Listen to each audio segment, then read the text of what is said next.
겨울방학에 수학을 어떻게 학습해야 되는지에 대해서 조금 말씀을 드리려고요. 일단은 방향을 먼저 볼게요. 올해 출제됐던 바뀐 수능으로 처음 출제됐던 6월 모의평가, 9월 모의평가에 대한 분석이에요. 오답률만 지금 체크한 거예요. 6문항 중에서 제가 지금 빨간색 밑줄로 체크한 4문항이 수학 1, 수학 2에서 출제가 됐어요. 오답률이 굉장히 높은 문항이면서 당연히 이 4문항이 대학을 결정짓는 가장 중요한 문제들이란 얘기겠죠. 자, 또 볼게요. 이번에는 제가 지금 화살표를 그려놨는데 무엇을 말하고 있는 화살표일까요? 분명히 1학년보다는 뭔가가 상승했어요. 무엇이 상승했냐면 1학년 때는 각 학교별로 부교재가 있는 학교도 있을 거고 부교재가 없는 학교도 있을 건데 부교재가 없는 학교는 원래 당연히 기출문제가 조금 위주로 출제가 돼요. 근데 문제는 부교재가 있는 학교라든지 또는 특정 문제집을 좀 주로 활용하는 학교들이 있단 말이에요. 이런 학교들에서는 사실 1학년 때는 부교재의 비중이 굉장히 높았더라면 2학년으로 가면 갈수록 특히나 2학년 중에서도 1학기에서 2학기로 가면 갈수록 기출문제의 중요도가 점차적으로 커지고 있다는 거죠. 몇 개 학교만 좀 예를 들어서 보여드릴게요. 보편고 문제인데요. EBS 사주특강 고난도 신유형 문제하고 비슷하게 출제된 바 있어요. 참고로 여기 있는 사주특강은 수능 연계 교재예요. 그러니까 수능 특강, 수능 완성이 아니라 수능을 대비하는 학생들을 대상으로 나온 교재예요. 자, 태원고도 하나 볼까요? 태원고도 마찬가지로 올해 문제예요. 20학년도 9월 평가원 나형 28번 최근 문제죠. 왜냐면 1학기 중간고사를 출제됐기 때문에 재작년에 실시됐던 문제가 나왔다는 건 굉장히 최근 문제가 출제가 됐다는 거예요. 물론 분당 지역뿐만이 아니라 성남 지역에 있는 효성고 그리고 용인 지역에 있는 백현고 또한 기출문제가 고2로 올라갈수록 계속해서 비중이 높게 그리고 킬러 문항으로 출제가 되고 있다는 거죠. 그럼 어머님들 이렇게 생각해 주셔야 돼요. 고1 때는 단순하게 문제를 많이 풀고 양치기라든지 중학교 때 공부했던 학습 패턴으로 공부를 해서 충분히 성적을 잘 거두었다면 고2 때부터는 단순하게 양치기식 승부로는 전혀 대응할 수가 없다는 거죠. 그러니까 이번 고2 학생들한테 겨울방학은 중학교 때 공부했던 그 학습 패턴을 버리고 고등학교 그리고 입시까지 대비할 수 있는 그러한 학습 패턴으로의 전환이 되는 중요한 시기가 된다는 거죠. 그러한 마음가짐을 갖고 공부를 해야 학생이 2학년 성적뿐만 아니라 입시까지도 성공적인 결과를 얻을 수 있다는 거예요. 자, 하나 더 볼까요? 제가 내신 대비를 하면서 현재 고2 부교재를 많이 조사를 하는데요. 이상하게 2학년 2학기 또는 2학년이 올라오면서 또는 2학년 2학기가 되면서 부교재가 변화가 되는 학교들이 있어요. 대표적으로 경화여고, 성남여고, 낙생고 이런 학교들은요. 낙생고는 작년이었죠. 작년 1학기 때는 올림푸스 고난도가 부교재이다가 2학기 때 너희들의 기출문제집으로 바뀌었어요. 성남여고도 EBS 올림포스가 부교재가 되다가 2학기 때는 EBS 기출문제로 부교재가 바뀌었고요. 즉 학교에서 현재 요구하는 방향 자체가 단순하게 부교재를 공부해서 무언가를 한다는 게 아니라 수능까지 연계해서 시험을 출제하고 있고 그리고 수능까지 연계해서 학생들을 공부를 시킨다는 거죠. 그렇기 때문에 겨울방학 동안에 저는 가급적이면 상위권 친구들은 기출문제집을 한 번 이상은 조금 보는 게 좋지 않을까라는 생각을 한다는 거죠.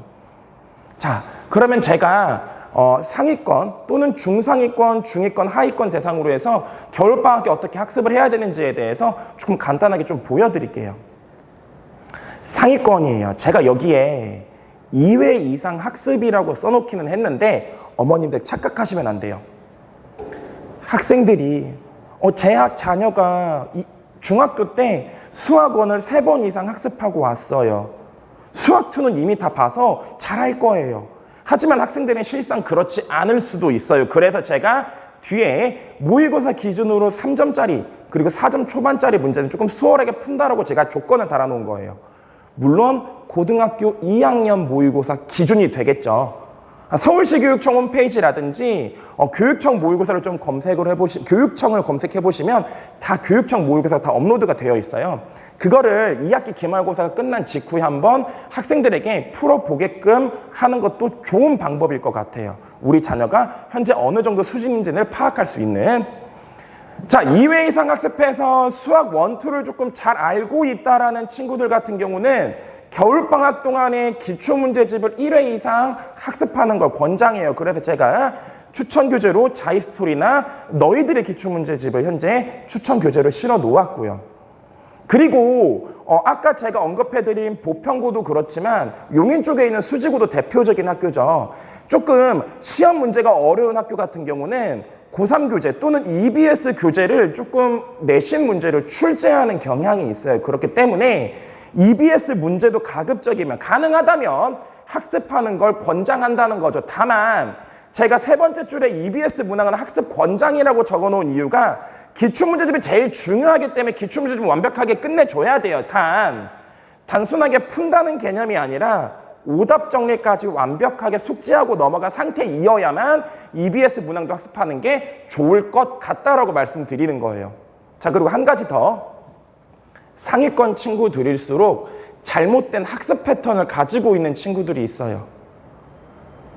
어떤 습관들이 있죠? 제가 다 적어놨는데 보통 수학을 좀 잘한다, 상위권 친구들이다라고 하는 친구들은 어떤 특징이 생기냐면 시중에 있는 문제집을 좀 말씀드리면 블랙라벨, 일품 이런 어려운 문제집만 풀려고 좀 하는 경향이 있어요. 근데 사실 내신 시험 문제를 보면 상위권 친구들이 등급이 안 나오는 결정적인 요인은 어려운 문항을 한 문제를 못 맞춰서가 아니라 쉬운 문항, 꼭 기본적인 문항에서 실수해서 깎여온다는 거죠.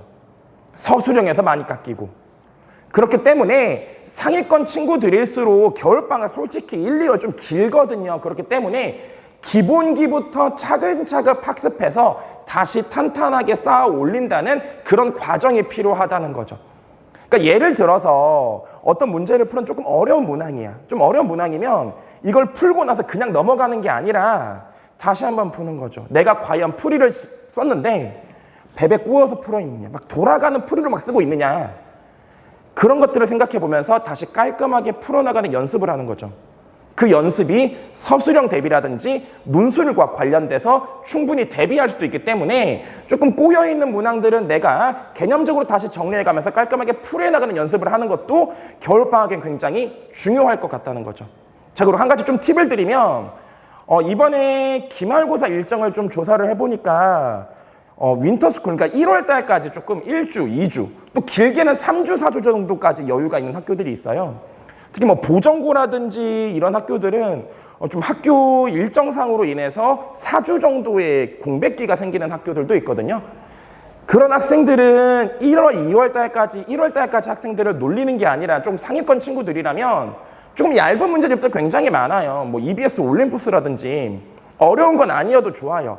그런 문제집을 1월 되기 전까지 좀 풀어보면서 내가 과연 수학 1, 2에서 까먹은 것이 있는지 없는지에 대해서 먼저 판단하고 1월을 맞이하는 것도 굉장히 좋은 방법일 것 같아요. 자, 그럼 이번에는 중위권, 하위권 대상의 학습 방법을 좀 말씀드릴게요. 제가 이렇게 윈터스쿨을 이제 내년이면 이제 4년, 5년에 접어드는데 2학년 친구들을 보면은 가장 큰 특징이 수학 1, 2를 두 개를 다 잡기 어려워하는 친구들이 있어요. 보통 이제 하위권 친구들, 처음 보는 친구들. 근데 사실은 수학 1보다 수학 2를 학생들이 조금 더 편해하는 친구들이 있어요. 왜 그러냐면 수학 1은 3개의 단원이 다 따로의 내용인데 수학 2는 연결되는 흐름이기 때문에 1단원만 좀 학습이 되면은 2단원, 3단원까지는 조금 자연스럽게 흘러가거든요. 그 패턴이 좀 정해져 있고. 근데 수학원 같은 경우는 각 단원마다 내용도 다르고 연습해야 되는 분량이 너무 많기 때문에 좀 어려워한다는 거죠. 하지만 1학기는 수학원이 시험을 본다는 거. 그래서 학습 수준에 따라서는 최대 수학 2까지는 학습을 해줘야 돼요. 겨울방학에. 2학년 때 할 게 많으니까. 수학 2까지는 학습을 해줘야 되지만 만약에 학생이 수학 1, 2까지 다 학습하기 좀 벅차겠다 싶으면은 수학 1에 집중하되 수학 2는 전반적인 흐름을 알 수 있도록 학습을 해주는 게 훨씬 더 효과적이라는 거죠. 자, 물론 이러한 친구들은 아직 기출문제라든지 또는 EBS와 관련된 문항들을 풀기가 좀 어려울 수 있어요. 그래서 가급적이면 방학 중에 유형서 하나 정도는 추가적으로 구매를 해서 공부하는 게 더 필요하다라는 거죠. 그러니까 따로 공부하는 문제집을 설정하라는 거예요.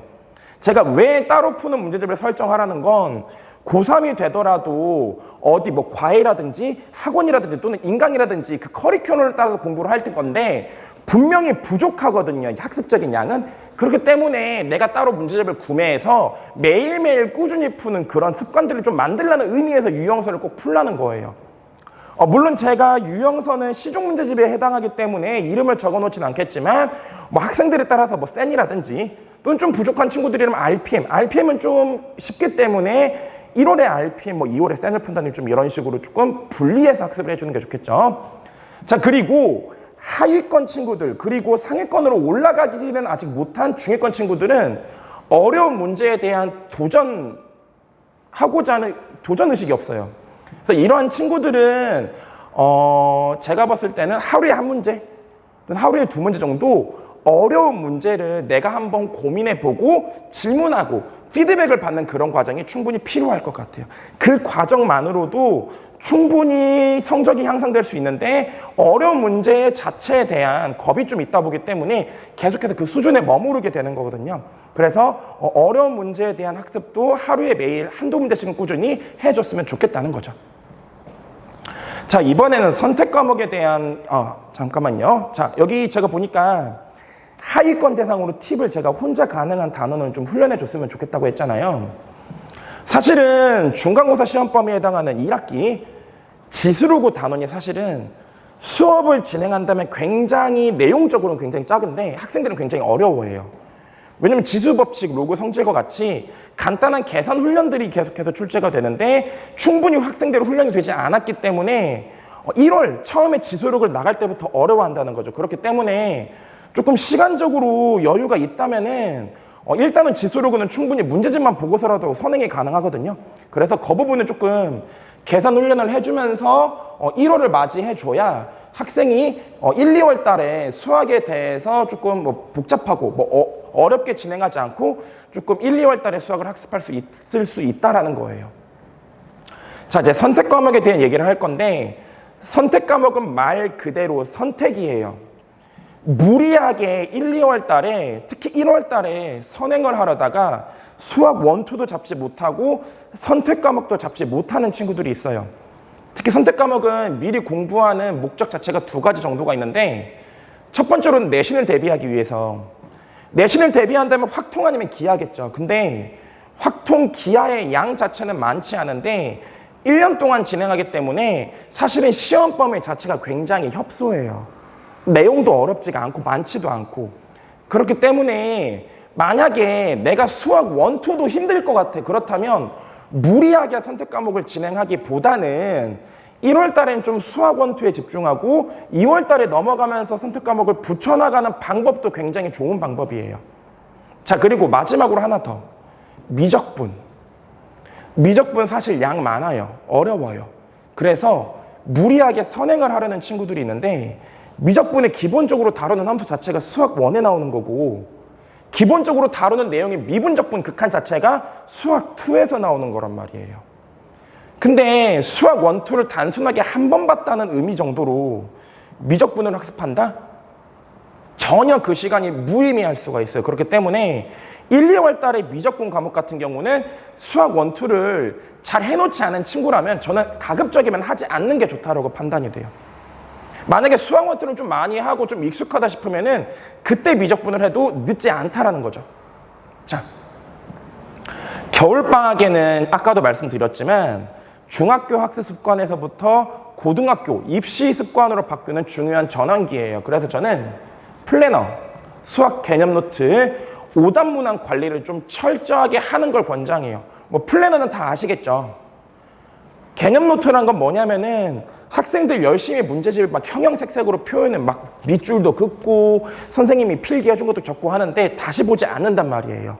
특히나 수학 1, 2는 수능 과목인데 그렇기 때문에 조금 중요한 내용들 같은 경우는 따로 노트에다 좀 정리를 해서 계속해서 볼 수 있도록 만드는 게 중요할 것 같고요.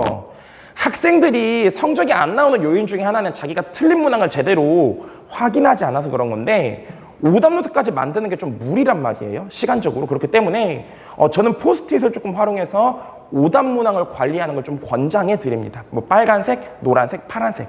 당연히 알고 있는 것도 체크해놓고 여러 번 보는 게 중요하겠죠.